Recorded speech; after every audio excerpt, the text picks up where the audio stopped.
Yay. All right. So here we go. So I am going to share with you the top 100 rural counties. If you were on the networking call that we do on the last Thursday of every month in July, you got the overview of how this works. What we're doing today is we are starting to do deep dives into individual states so that you guys can get a glimpse of your county, your state and your county information. So a couple of things. Remember that the focus is on power building. So that is why we have the top 100. Now, every county that is in your state, we are going to talk about today, but not every one of those counties made it to the list, because even though maybe we can make progress, even though maybe we can even flip a county, if it didn't correlate to a strategic power move, like a House seat or a Senate race or a presidential race, then it may or may not have made that, and population size came into account as well. So this is just one part of a short-term piece for a long-term strategy. We're going to talk about Michigan. There are 17 states total.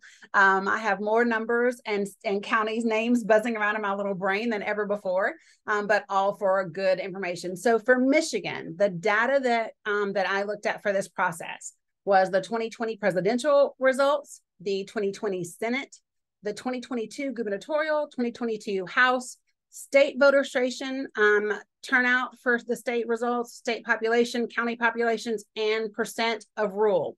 And so the resources that we used for all of this are, and I'm going to show you those, are just like your regular results from like your CNN or Politico maps, but then also your Secretary of State's websites, census data. And yeah, I think that's pretty much the gist of it. So all of that data is what we used. And so the way that we got to Michigan was, of course, y'all know you're an important state. And so we looked at swing states or key states with, 10% margins or less. You are looking at, so we are looking at statewide races mostly, but this information, and it is helpful, Dixon, for county boards as well, because it helps you. So even if you're in, local county elections that maybe don't require people to say their party, right? You can quickly identify whether or not someone is for progressive policy or conservative policy. So the data is still useful, even if you're not talking party language or party politics, okay? So here's what we did. So once I got the states down, then I looked within those states for their counties, and which counties had a margin of 10% or less for each election, literally for each of those elections that I just showed you, the list above.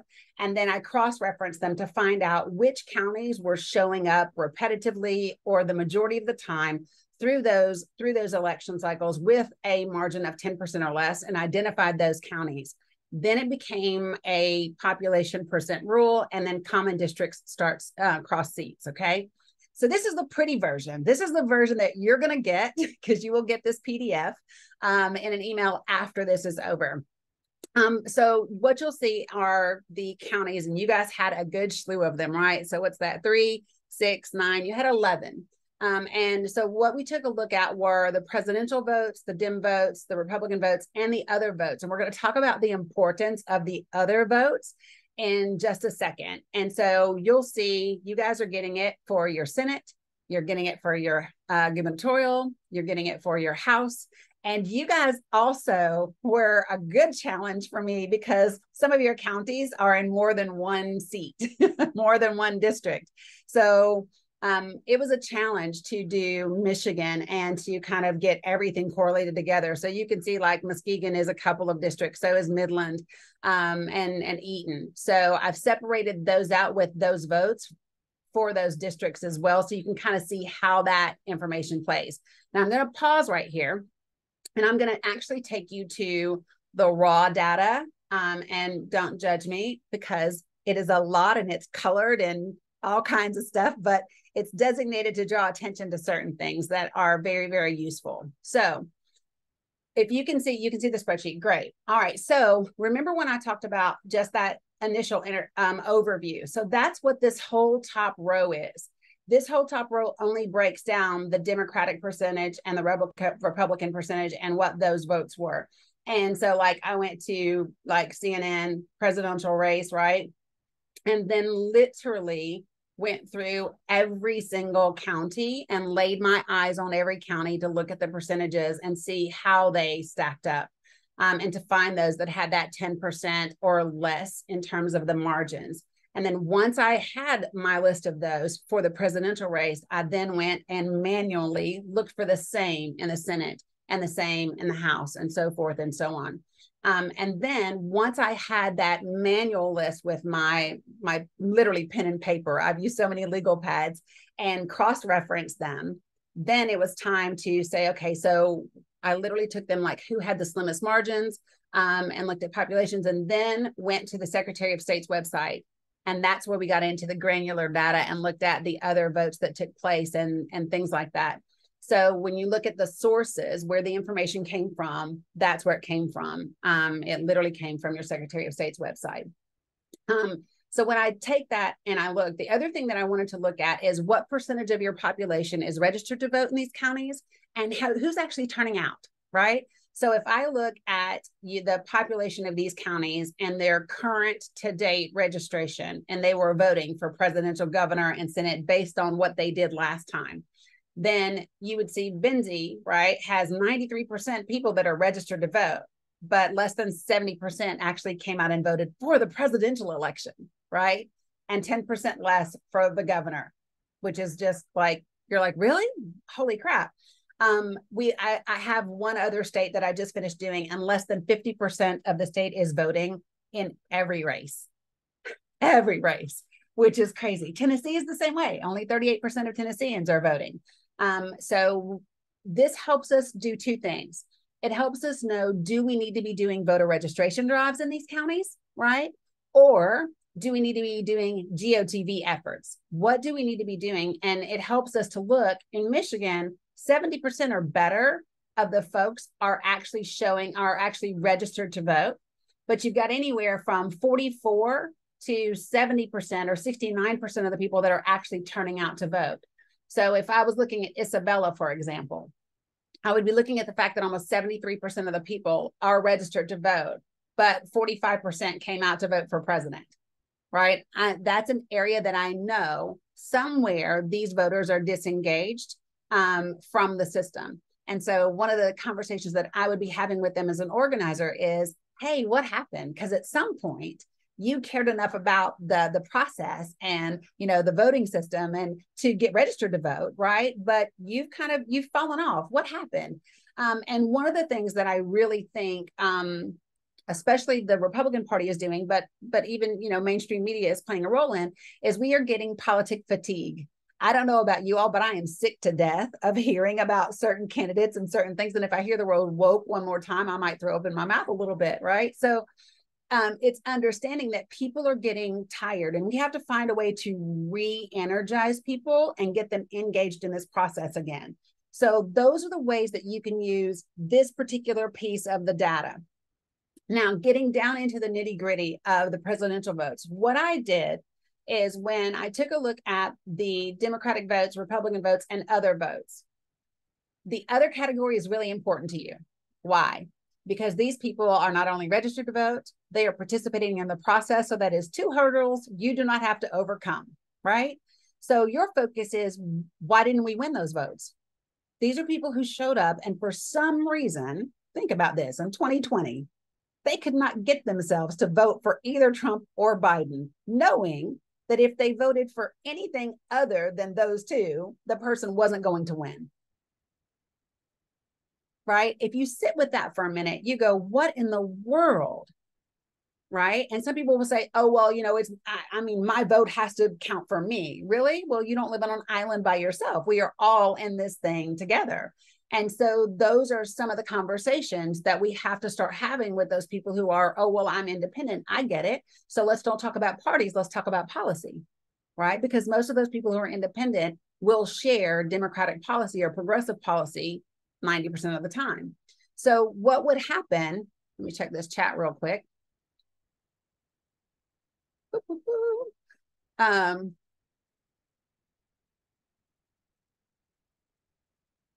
Give me a sec, let me see.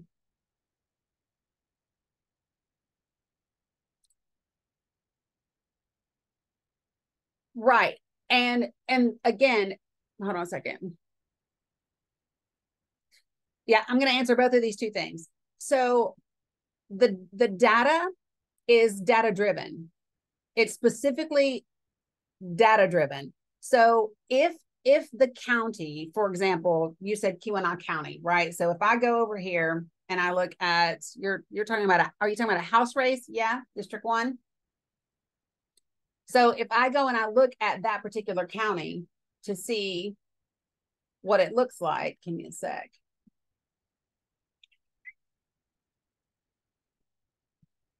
All right. So perfect. I'm so glad you brought this up. This is a piece that I would have gotten to later. What doesn't make this list is if the counties are less than 2,000 in less than 5,000 in population, they didn't make the list because, again, at the beginning of this, like I shared, it is about how do we build power. Doesn't mean that this is not a relevant county. Doesn't mean that we don't want to organize here and keep going. What it does mean is that we're looking for places where we can make immediate, fairly reasonable, easily efforted movements in spaces, that are there and on the cusp, right? I am not in any way, shape, or form saying don't have a plan for Kanawha. I'm not saying that at all. What I am saying is if we're looking for the fastest places where we can make gains, which is what we have to do for 2024, this isn't the place to dump our resources. We have to be smart about the places that we choose and the resources that we put into those places to make the best gains possible and the biggest bang for our buck, right? So hopefully that explains why it's not on the list. We can't include everything on here. But again, I said this is one piece of a short-term strategy that's part of a much bigger picture. And that's what we have to do. Now, let me talk about driver's license. So that it was the same way. So some of you guys know this, last year I was in Georgia and I worked on the Stacey Abrams campaign, and it was the same thing for me. When I got my driver's license, you're afforded the opportunity to register to vote. Same thing for me. And what I will tell you is that in 2021 in Georgia, the two systems that connected the DMV to the Secretary of State's voter registration site was down. So I moved back in 2021 and I checked that little box that said, yep, update my voter registration. Guess what? It did not happen. And so these are things that it's helpful to talk to people about, hey, are you registered? When's the last time you checked your voter registration? Different things like that, because those things play a role and are a factor in voter turnout, accurate registration, going to the right precinct, making sure that you're voting where you can vote, when you can vote there. So what we looked at with the other votes that are already there, these people that are already showing up and they're already casting their ballots, is what would happen if they had voted democratically. How many additional votes would we have needed? And so what that helps us do is say, okay, where are we close? Where can we flip? Where are the easiest places for us to make gains? And as you can see, it's not just about making gains, it's about keeping the wins that we've already gotten. So for example, when you look at Muskegon, right, the difference in those votes is about 510 votes. Well, 1,700 people almost voted other. The Republicans are going to be going after that group of people just as well as we should be, right? So this data helps you not only look at where you can make gains and flips, but where you can maintain and increase the wins that you've already gotten.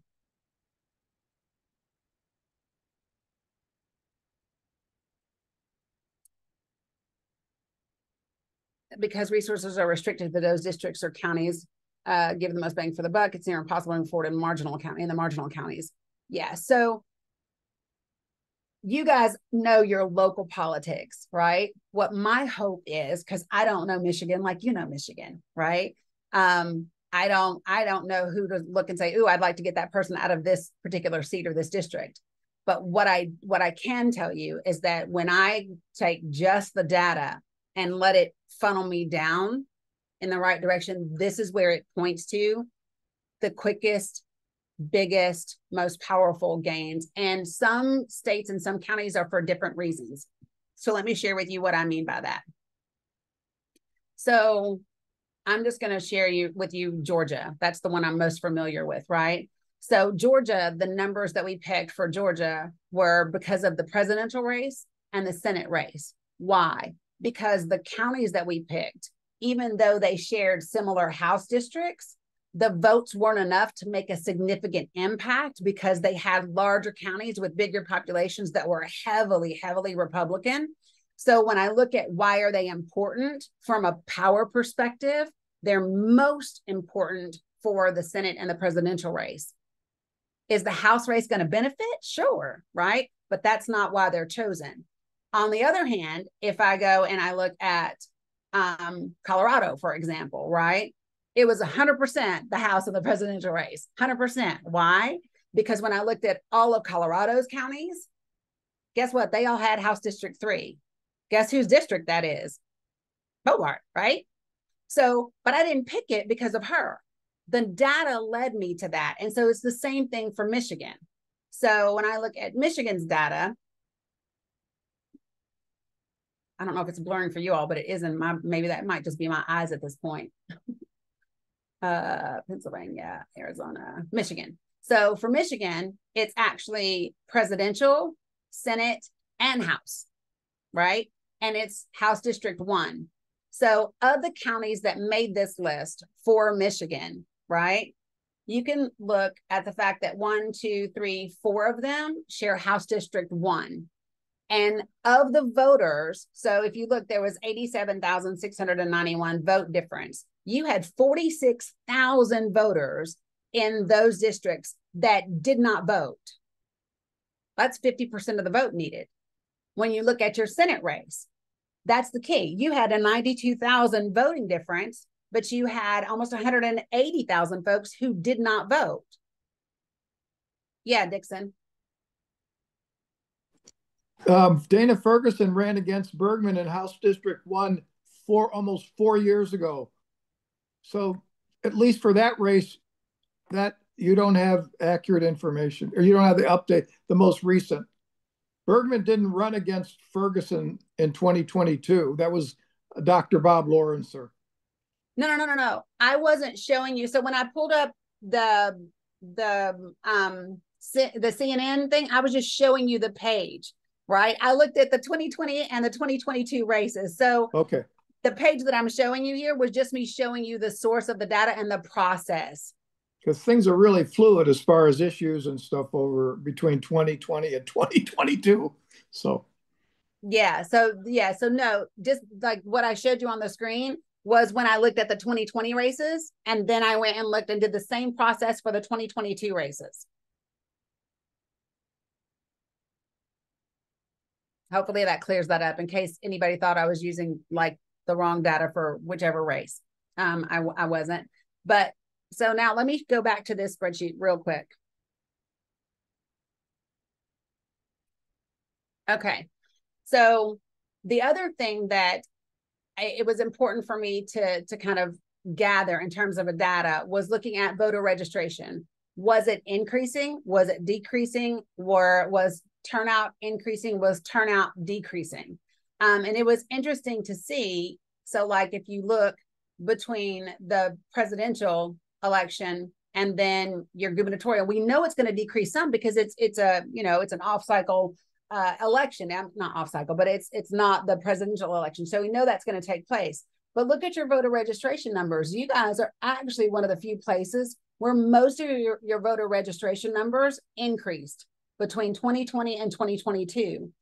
Texas actually decreased by 2% of all the counties that we were looking at.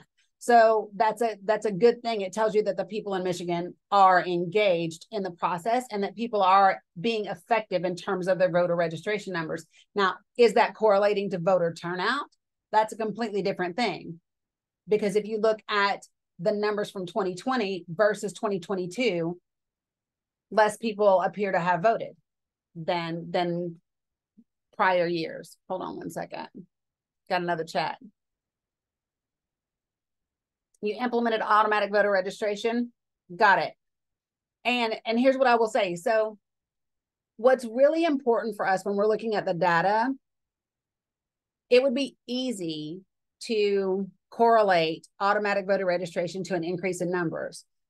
And it's also important to recognize that correlation doesn't equal causation. We really you can't determine those two things.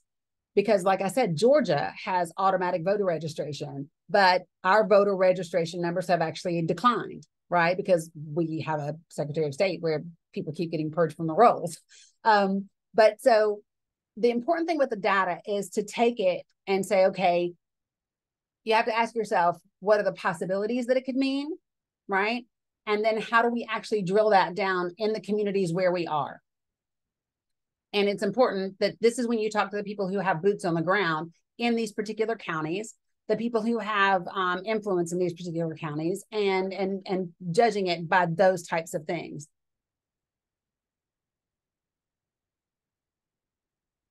This is a reminder, anyone can vote absentee in Michigan as of 2020. Love it. So this is the correlation. So let me just show you guys. Michigan voter registration between 2020 and 2023 is up by 5%. The only place that it went down was in Clinton. Right? So that's a really good sign in terms of, even if it is automatic, even if it is, we love that, right? Because the more people that are registered to vote, that's a hurdle that we don't have to overcome. Then the conversation comes about, hey, when's the last time you updated your voter registration, right? Are you actively actually voting? How are you taking advantage of that, the freedom that you have? And what you'll find is sometimes people aren't engaged in the process, but sometimes they are. So I'm going to pause. I know we've had a couple of questions along the way, but I'm going to pause right there to see if there are any questions about the data, the process, ways to use it, those types of things. Don't be shy. Does the margin needed to flip in your data is less than or near to the number of the other? Yes, Patty. That was the thing. So let me read the comment. It says, I'm noticing that the margin needed to flip in multiple counties in your data is less than or near to the number of other votes. Yes. So that final column that I have when it has GOTV need, what I did was I played the scenario that said, hey, what if we won the other votes? What would we need on top of that? And in many, many cases, it put us in the surplus by 700 votes or 1,000 votes or whatever, because the margin is small and the other people that we need to win over, they're already there. So that this part is where we really have to start thinking about what is it in your communities that has people voting but refusing to vote for one or the other party. And then what are the talking points? What are the policies? What is the strategy to get them to swing over to our side of that fence? Yes, Mary O'Neill, you will get a recording. Yep, 100%. And so one of the things that we talk about, so some of you all also know this, I did another project, the Exit Interview Project for ruralorganizing.org at the beginning of this year. I talked to 50 organizers across the country. Some of you guys were part of that as well, and got a lot of information about what was working, what wasn't working, what do we need to do, and one of the biggest things was issue campaigns and building off of them. So if you had to think about the biggest issues taking place in these counties, I believe they all come back to one of four things. I call them the four pillars.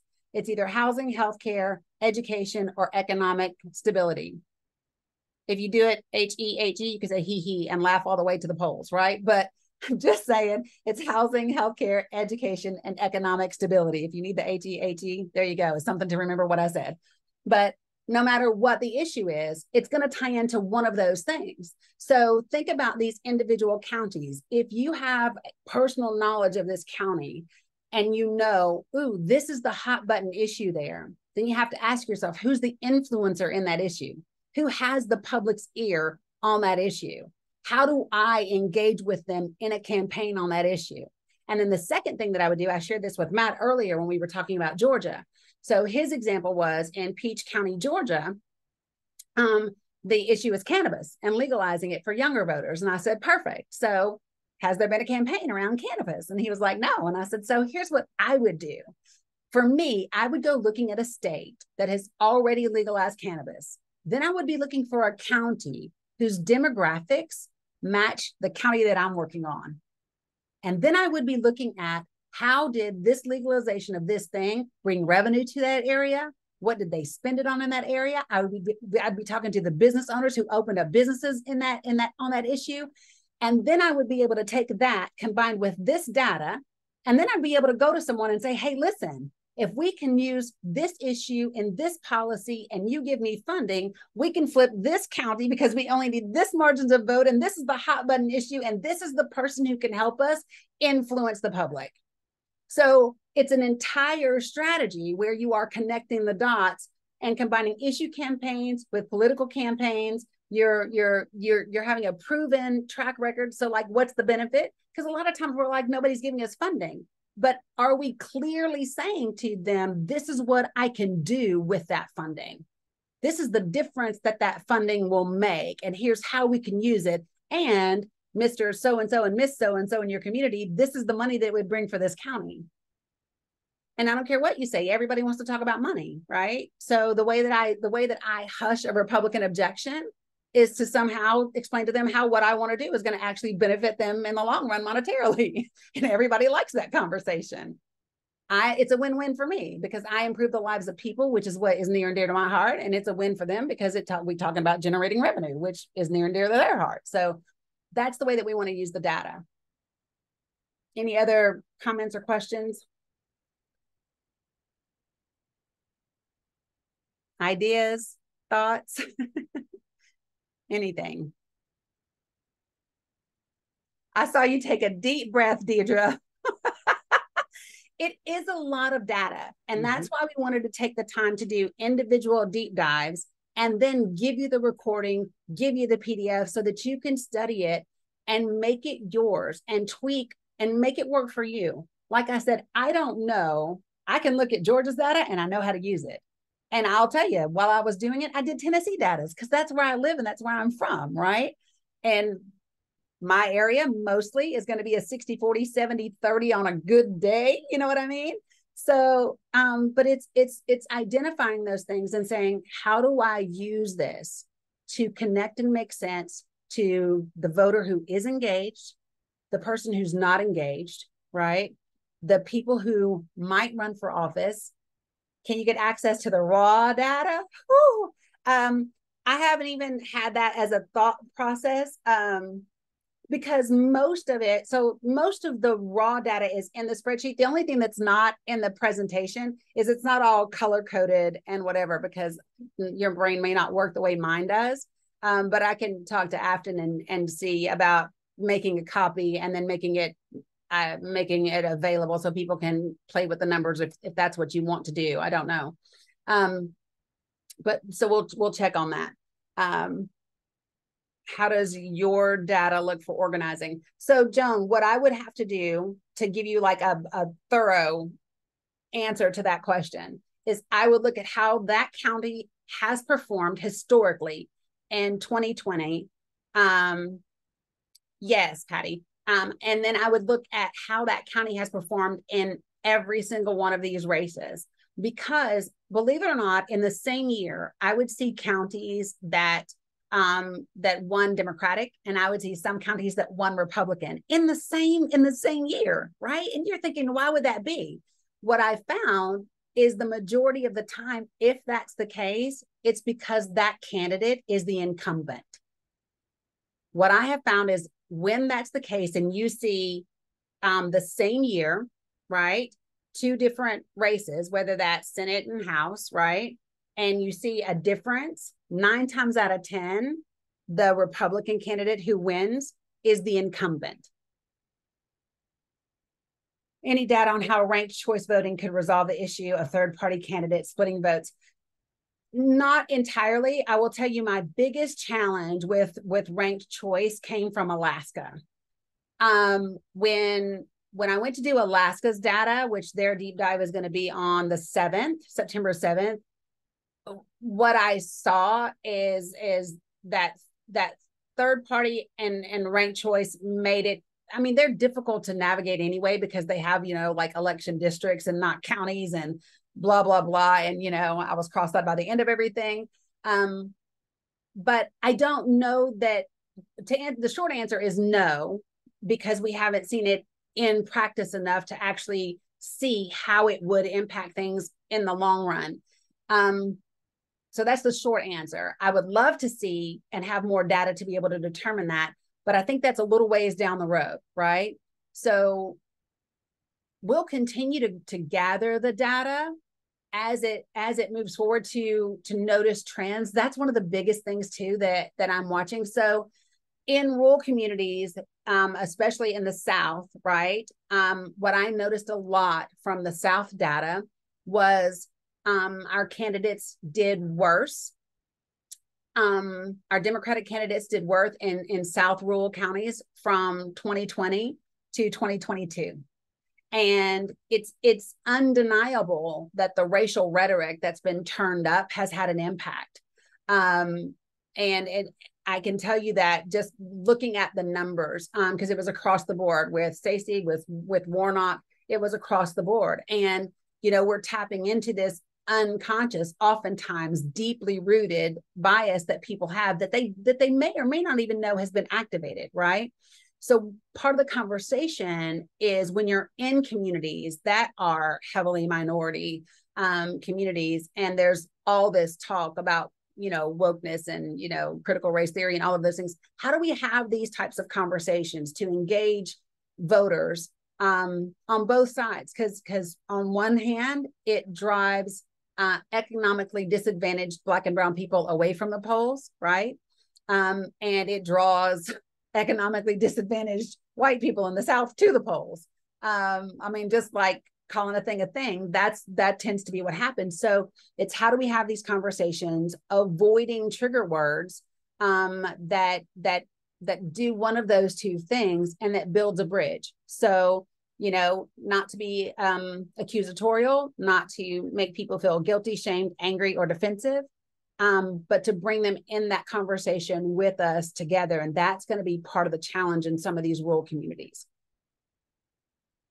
Representing external folks wanted to support this kind of work. How can we identify C3s and C4s working in these targeted rural communities? So one of the things, ruralorganizing.org, of course, is very focused on rural. And there's a great network within there where we can build together. The other way to do that is to come into the monthly networking calls that we're having every single month, just like we're doing right now, right?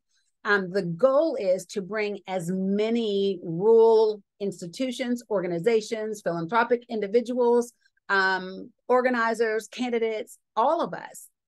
When we were if you were in Montana with me at the Small Town Summit, right? We all were talking about how awesome it was to be together and to be sharing and to realize, we're not in this alone, and, feeding off of each other's energy, wisdom, tactics, strategies, and all of those things. We have to be doing that on a regular basis. It's too easy to go back and get very comfortable in just like, this is my day in and day out. But that monthly coming together is a place where we can also identify those communities and those organizations that are working in rural spaces. Megan says Rural Urban Bridge Initiative is doing some of that work as well. Awesome. Yeah. And so this is one of the things too, when we talk about language, outreach, and conversations. So one of the things that I love to do is I love to engage folks with opposing views. That was my session in Montana. Because my mom says I'm graced with patience, that she doesn't know where it comes. It's not that, because I don't like to talk unless it's with an objective. Talking for nothing does me no good. But what I find is if I keep the end goal in mind, right, then I'm able to ask questions and share in such a way that invites people into the space with me. And I think number one, that's because I bring a ton of who I am to a space, right? And I just am authentic about who I am and how I am. And, not everybody likes it, but some people do, and it works. And so when we start to have these conversations, the biggest thing that you can bring to the conversation is your authentic self and your desire. So, why are you in this work? Why on a Thursday afternoon did you carve out an hour of your time to come look at a ton of data and spreadsheets and talk about the process of how we can look at progressive change in rural counties in Michigan? Why do that? I would love for like a couple of you to share why do that. Anybody, doesn't matter who you are. This is Joanne Galloway. I'm joining you today from Lansing, Michigan. And the reason I was motivated to be here is a Bridge Magazine article after the last election summed up that 69 of Michigan's 83 county commissions are in Republican control. And it scares the hell out of me that you've got these districts that are so likely to vote Republican. And if they end up with a MAGA winning a primary or they don't have a primary, I'm really worried about our rural areas. So that's why I'm here. Yeah. Kate said our democracy is at stake. Y'all heard me say, where am I? I'm in Tennessee. If you have seen our special session this week, it is astounding to me the way that they have shut down democracy at our state house. And I'm talking about not voting on shutting down 50 bills in 36 seconds. I'm talking about turning off the mics of Democratic representatives because you simply don't want to hear them speak. That, I mean, throwing out moms whose children just went through a mass shooting because she held up a paper sign, and your new rules for this session say no paper signs in the room. That happened. Mothers were weeping whose children were just in an active shooter and died in April. So I hear you when you talk about that super majority and what happens. You said you think many of us believe 2024 is our last chance to get this right. I don't know about last chance. What I can say is I do believe the significance cannot be overstated of what is at stake 2024. And the way that we go about communicating that cannot be the divisive rhetoric that we've had for the last 4 years. It simply cannot be. If we continue to spend most of our time talking about the opposition, we are telling them nothing about who we are and what we want and why we want it, you know? And that's the part that is so important, because when you say that, the most important thing, I will tell you this, and I said this in July, I believe that organizing is like dating. And it's a lot like online dating. You have about 60 seconds to get them to swipe left or swipe right, right? That's it. That 60 seconds is either they believe you enough to stay in this conversation or they don't. And then it goes into almost like a timeshare presentation, right? You think you're going for 90 minutes and you're there for 7 hours, but it's because you've earned every single bit that you stay there. That's the way this conversation has to be when you talk to people.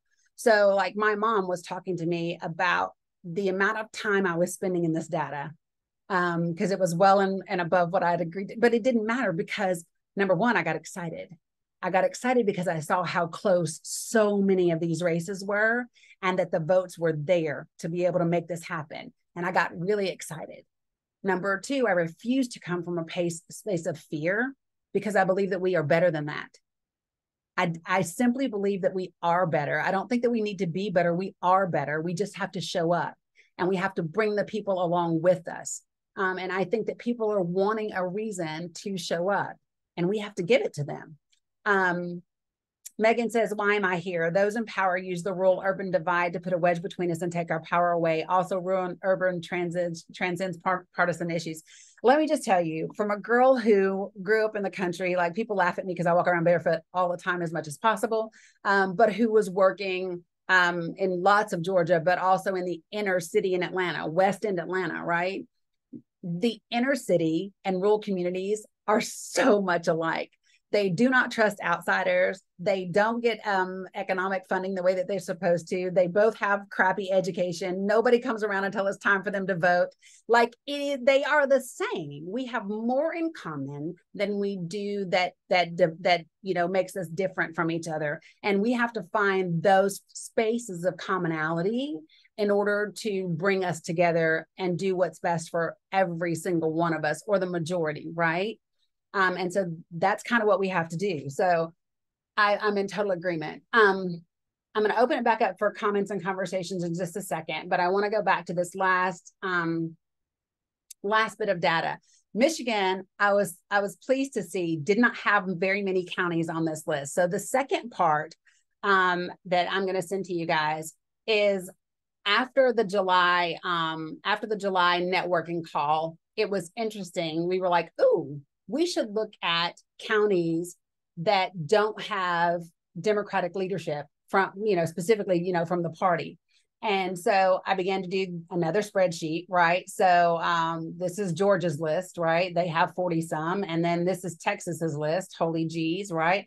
And then this is Michigan. There's only 2, right? According to the websites and what I could find, right? And so when you look at that, you look at the votes that are out there, the people that are out there, and what's available to us that we don't have people moving them in the right direction. For Georgia, it was really important because they had 9 counties on the list and 5 of them had no Democratic leadership, right? So what we're going to do, you think you have at least 4? I did that. I started the spreadsheet maybe about a month ago, and there may be changes. I haven't updated. I'll do a final run through before you guys get your follow-up email. And that email, I'll show you what is going to come in it. So let me pop back to here. It may not be up to date. If you know, look, a girl will accept any help you want to give me. I will accept. Hold on. I will accept any help you want to give me. Let me just tell you that. Anything that I don't have to look up, I'm on it. So because I've literally clicked on like every single thing possible to find the data and get as much of it right as possible, so that we could have something that's meaningful, right? If there's no Democratic Party or club or leadership, okay. And here's my thing. It doesn't necessarily have to be from the party, right? But it can be progressive leadership. It can be someone who can fill in that gap. And so it's finding who those people are. And what I highly recommend is connecting it to the issue that matters most. So, if you know me, you know that healthcare is a big thing for me because where I live, we have a legal medical monopoly.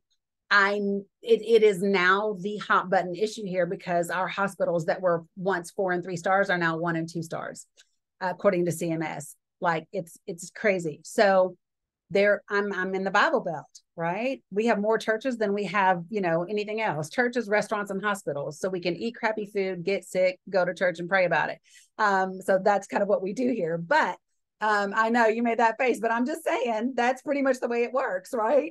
And then when you get home from the hospital, somebody cooks you up some food that's not good for you. It's that love food. But anyway, so how do I get a region that considers themselves to be very conservative and very Christian to hear me with other policies or to hear me on certain issues? And so I have earned their trust with my research on the healthcare thing. So literally somebody wanted to debate with me the other day about Trump and the indictments and whatever. And I said, well, let me just say this to you. We can agree to disagree, but I do my research in politics the same way I did on ballot health. So believe whichever you want to believe. Come back and talk to me after you've read the indictments, And then it was like, oh, well, what do I say? Because I do know that that's possible. Well, so we have to learn how to have these conversations in these spaces that bring people in with us. So let me show you this last little part because it didn't click over for me and I am praying that it does this go around. Haha, cool. All right. So I know you can see it says that it's paused. Is it saying that for you all or can you see my screen? We can't see it. It's just black. Yeah, see, it did this earlier too, and I do not know why, but give me 1 second. We'll try it one more time. Okay. Haha. We can see it now. Yay, I won. Thank you guys. So the last thing is, what are we going to do after this? So you're going to get an email that is absolutely going to have a recording of this deep dive presentation. You will get this PDF as well that has all the clean data. I'll talk to Afton about, whether or not we can make the raw data available like in a view only format. I'm going to include the links both to the exit interview project and to the top 100 rural counties project, because that exit interview came from people just like you and me, the boots on the ground folks doing the work. And there were so many pieces of yummy goodness on how we can find issue campaigns in these off cycles that run into our political campaigns for 2024, and how we build on them, and then how we use influencers and philanthropic organizations for connections to people in the legislature and for connections to money and those types of things, and how to take care of each other, because believe it or not, we need to be taken care of too. There was a lot of exhaustion when I first talked to everybody in January and February, as you can imagine, of this year. So that's going to be in there. There's also going to be an invitation to collaborate and join our monthly networking call. And then you're also going to get the counties without Democratic Party representation. All of that will be in the email that's coming after this. We have about 10 minutes. If anybody has any other questions, comments, ideas, anything, I'm open. I want to make sure that everyone leaves here with something that is beneficial. Yes, Levi. Yeah, thanks, Danny. This is amazing. I just this is more of a comment, but I just want to make sure that we don't lose sight of the importance of messaging and communications, especially when it comes to the counties identified. So, for example, Benzie, Emmett, Grand Traverse, Leelanau, they're all in that Traverse City media market, which is, for TV and whatnot, is relatively cheap. So thinking about how we're budgeting for media, and in targeting within what we have in these 10 counties, I think is it would be kind of ridiculous if we were to discount that. And then also thinking about between now and November of next year, how we're thinking about going into papers in these areas and coordinating letters to the editor and op-eds and all of that. And this is something I continue to think about in my role as a rural communications coordinator. But hopefully, I encourage others to also think in their respective communities what they're doing in terms of media and comms. It's 100%. That is actually even part of what we talk about in the exit interview project. 100%, especially the op-eds, because rural papers, they don't have a lot of content on their own, and so they're happy for us to give them content. So all of those things are also in there. So great point. I think Calvin, you were next. Thanks for this, Danny. You are awesome, and I think you're good at what you do, and I'm glad you're doing it. I really appreciated it. Was kind of a brief part of the conversation, but talking about the strategy around in these counties, identifying the issues that matter to folks, and identifying the movers and shakers that are working in those issues. I'd like to see more discussion around that specifically, because I think that's actually the meat of what we're talking about here. How do you take all this work you've done and make it happen in these areas? That's 100%. 100%. And thank you, by the way, but 100%. So I love to talk about challenging issues. And because number one, I do it without attachment. So I know that may be the conversation that the light bulb goes off and you join me on this side of the fence. This also I may be the one that's planting the seed and somebody else is going to harvest later. So I think sometimes what we have to do is funnel our organizing through two things. Number one, always keeping the objective in mind and not me, right? It is not about me. It is about what are we doing for each other and for the goal. I literally cried for 3 days after the election last year, not because Stacey lost, but because 500,000 Georgians aren't getting access to healthcare, right? 60% of the people who apply for rental assistance are getting denied. And it devastated me. It broke my heart that the people were missing that, right? And so I think when we keep the end goal in mind and that it's not about me first, then it makes it easy to have challenging conversations. And then the second thing is thinking about, how do I speak so that you will hear me? It's, if I'm talking and you don't hear me, who cares, right? But it is my responsibility to flex into your window, and so that you can identify with the words that are coming out of my mouth and you can find common ground with me. I need the person that I'm speaking with to see themselves in me. Because if you can see you in me and I can see me in you, then we are less likely to be disrespectful. We are more likely to give each other consideration and compassion, and have open discussions and things like that. So I'm a firm believer you bring two things to every conversation, right? If you bring respect and compassion to every conversation, you will leave with understanding, even if you don't have agreement. Respect and compassion will always lead to understanding, even when it doesn't lead to agreement. And so if we can take that and the data that we have and go into communities and say, I truly care what is important to you. So I'm upset right now. The county down the street, the county and the city down the street are getting together. They're willing to spend $13 million for a new justice center because people need to be safe. First of all, it's Kingsport, Tennessee, dear God. Like, how unsafe are we? Number two, you can't come together and build homeless shelters that we've been in need of for years because you want to pretend like we don't have people who are unhomed, right? So it's literally like that sort of thing.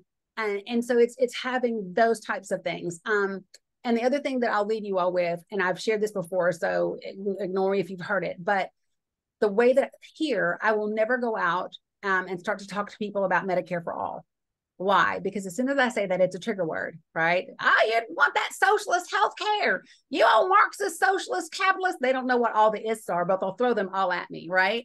And so what I do instead is I'll say, so let me just ask you a question. If it cost you $1 every single month to live here in Tennessee, every month, no matter what you do or don't do, you have to pay $1 to me to live in Tennessee every single month. And I had a club that I wanted you to join, and you could join my club and you don't have to do anything different. Just join my club, sign a piece of paper that says you join my club, and I'll give you 90 cents of your $1 back every month. Would you do it? They all go, yeah. And I'll say, well, that's Medicare for all. And they go, what? Yeah, your state is paying into it anyway. Do you want to get some of your money back? And then they go, oh my gosh, right? How do we have these common sense conversations and take them out of the politics of it? Because it's not politics. It's how we eat, breathe, live, sleep. It's how we do this together. And that's the message. And so I'm with you, Calvin. I would love to have, like on our monthly networking calls, more conversations around messaging, delivering messaging. How do we talk about certain types of conversations and policies in a way that isn't divisive, and that comes across in the right way? So I'm totally down for that, and we'll be sure to incorporate it in those monthly calls. No worries, Patty. Does anybody have anything else before I let you go? I want to be respectful of your time. Nope. Was it beneficial? Yay. Okay, awesome. Like, that's the goal. I want us to have something that empowers us and that gives us ammo, right? Because then if we just bring our wonderful selves along with the ammo, we can make something happen, you know? So I'm out of here. You guys have a great rest of your day and weekend. Be looking forward to the mugshot we're all going to see today. And I'll see you guys later next Thursday, 2 o'clock. Yeah. Okay. Thank Bye, you. guys. Bye.